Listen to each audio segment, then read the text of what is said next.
Welcome to Explorations.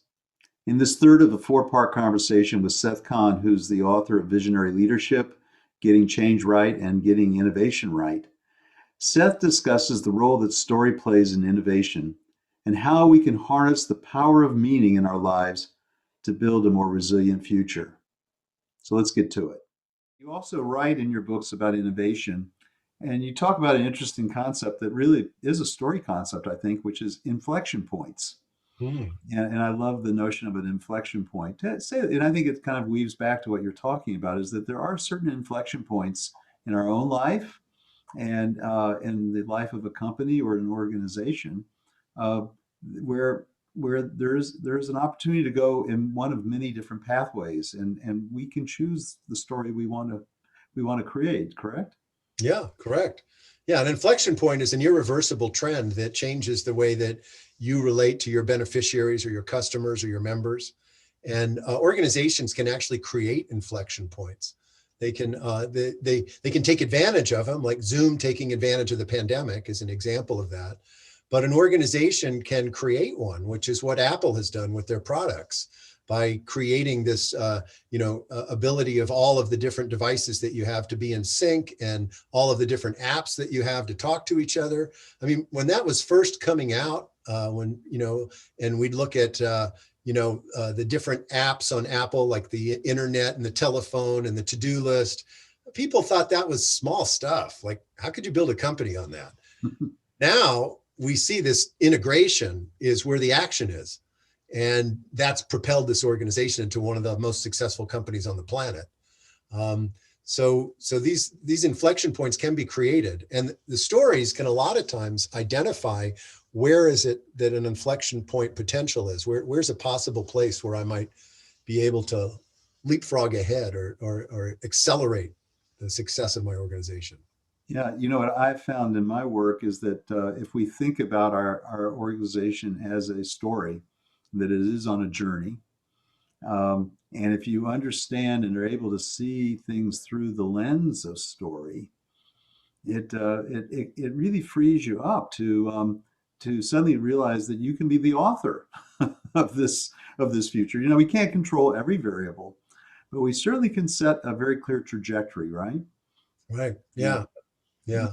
And understanding the stages that stories go through, we can also prepare us to be on guard for what might happen to our organization. Yeah.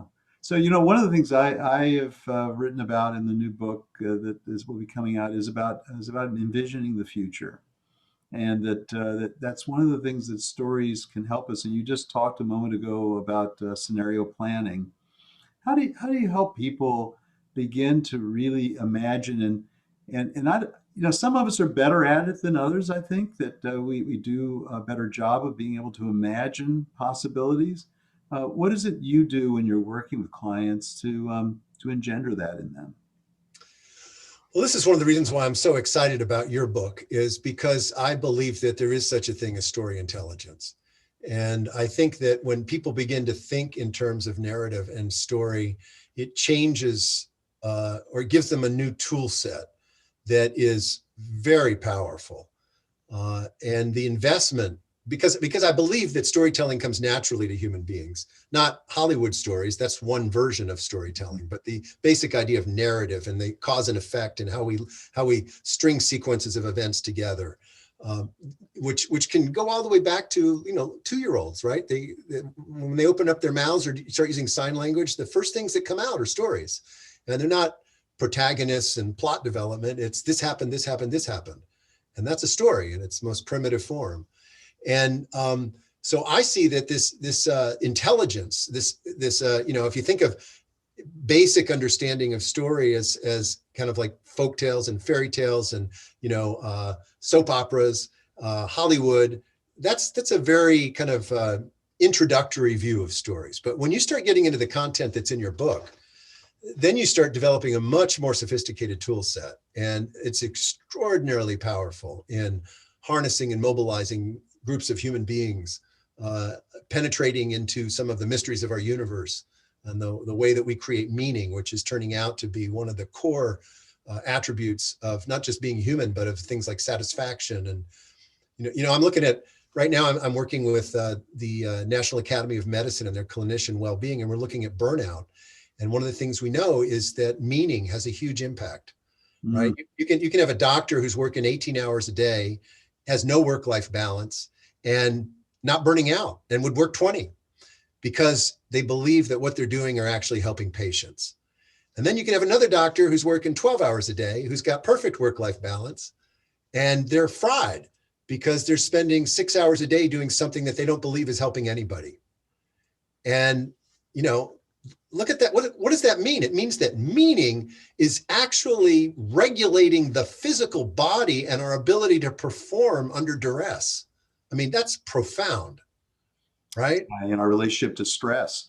For the first doctor, yeah, it's hard work, but he's energized probably by it. Yeah. The second doctor is drained by it, and burnt out. And I worked with some nurses years ago in Orlando. They worked on an oncology unit that with patients who had long-term cancer issues, and so they would see these patients for sometimes months or a year or a few years. And when they lost a patient, it was profound for them. And one of the things that I worked with them on is one, giving space to tell the story of their relationship, to grieve that loss. And often in healthcare, we don't create space for grieving. You know, we just don't create that space at all. Yeah. Right. Right.